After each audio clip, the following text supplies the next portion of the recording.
మాఘపురాణం 20వ అధ్యాయం. మాఘమాస మహిమ. శివ బ్రహ్మల వివాదం.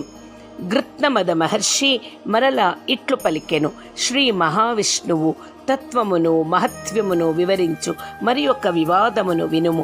బ్రహ్మ రజోగుణ ప్రధానుడు, శివుడు తమోగుణ ప్రధానుడు కదా. వారిద్దరూ ఒకప్పుడు ఎవరికి వారు తానే ప్రధానుడని అనుకొనిరి. సర్వలోకకర్తను, దేవతలకిష్టుడైన అధిపతిని నేనే, మరి ఒకరు నాకంటే ఉత్తములు లేరని ఎవరికి వారే తలచిరి. ఎంత కాలము గడిచినను వారి వివాదము ఆగలేదు. కాలము గడుచుచునే ఉన్నది, వివాదము పెరుగుచునే ఉన్నది. ఇట్లుండగా వారి ఎదుటనొక మహారూపము సాక్షాత్కరించెను. ఆ రూపము అనేక సూర్యుల కాంతి కలిగి తేజోమయమై ఉండెను. అనేకములైన ముఖములు, నేత్రములు, బాహువులు, పాదములు కలిగి సర్వవ్యాప్తమై తనకు తానుగా జనించి సర్వతో వ్యాప్తమై ఉండెను.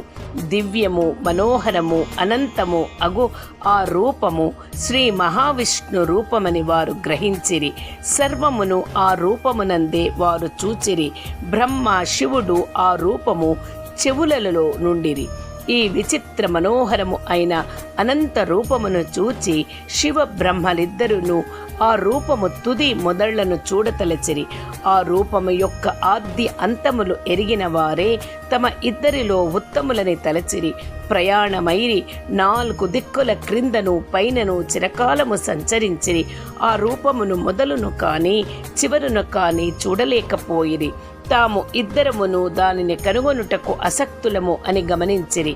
అప్పుడు ఆ రూపము నిట్లు తలచిరి: ఈ పురుషుడే జగత్తు యొక్క సృష్టి, స్థితి, లయాత్మకమైన కాలస్వరూపుడు, గుణాధికుడు, గురువు, రక్షించువాడు, సర్వేశ్వరుడు, స్వయం ప్రకాశుడు, సర్వ ప్రాణులయందు నివసించువాడు, సర్వ ప్రాణులను తనయందే నిలుపుకొనువాడు.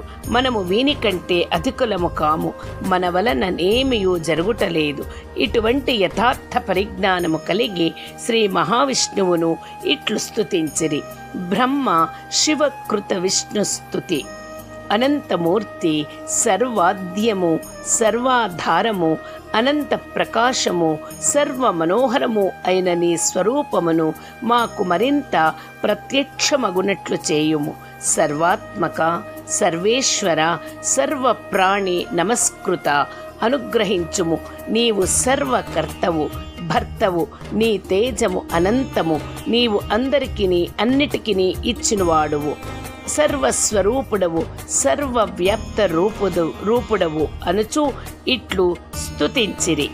ఇట్లు శివుడు బ్రహ్మ చేసిన స్తుతిని విని శ్రీ మహావిష్ణువు ప్రసన్నుడై సహజమైన సౌమ్య స్వరూపముతో వారికి ఇట్లనెను: బ్రహ్మేశ్వరులారా, మీరిద్దరును చిరకాలము వివాదపడుచుండుటచే మీ వివాదమును నిలుపుటకే నేను ఇట్టి విరాట్ రూపమును ప్రదర్శించి తిని. మీరును నా విరాట్ రూపమును గమనింప అశక్తులై మానసిక వికారమును విడిచి ప్రశాంత బుద్ధులై నన్ను స్తుతించిరి. మీ వివాదమునకు కారణమును నేనెరుగుదును. ఆ వివాదమునెవరునూ పరిష్కరింపలేరు.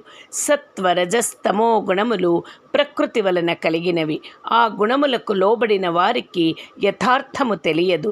సత్వగుణము నిర్మలము, స్వయం ప్రకాశకము, అనామయము, సుఖ సంగముచే దేహిని బంధించును, పరమేశ్వరాసక్తిని కలిగించును. రజోగుణము రాగాత్మకమై ఆసక్తిచే ప్రబలమగును, జీవికి కర్మాశక్తిని కలిగించును. అనగా పరమాత్మ స్వరూప జ్ఞానమును కప్పి ఇహలోకమునకు చెందిన ప్రయోజనములను కలిగించు పనులయందు ప్రవర్తింపచేయును. తమో గుణము అజ్ఞానముచే కలుగును. ఇది జ్ఞానమును పోగొట్టి మోహమును పెంచును. దీనిచే పరమాత్మ జ్ఞాన ప్రయత్నము వెనుకబడును. దీని వలన ప్రమాదము కలుగును. ప్రమాదము అనగా చేయవలసిన దానిని మరచుట. ఆలస్యము అనగా చేయవలసిన కార్యము తెలిసినను శ్రద్ధ సరిగా లేకపోవుట. శ్రద్ధాలోపముచే కార్యనిర్వహణ శక్తి లేకపోవుట జరుగును.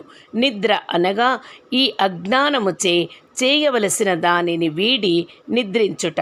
కావున ప్రమాదాలస్య నిద్రలు, తమోగుణ జీవితములు, జీవగుణ త్రయబద్ధుడు కాక పరమాత్మ చింతన చేసిన మంచిది. నేను దీనిని పొంది తిని, దీనిని పొందగలను, నేను చేయగలను, నాకెవరును సాటి. ఇట్టి బుద్ధి ఆలోచన రజస్తమో గుణముల ప్రభావము. మీకును ఈ గుణ ప్రభావము వలన వివాదము కలిగి పెరిగినది.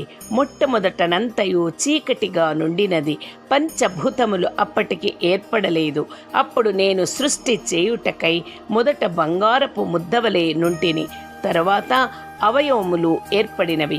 తరువాత మన ముగ్గురము ఏర్పడితిమి. మనము ముగ్గురము సృష్టి స్థితి లయములకు కర్తలమైతిమి.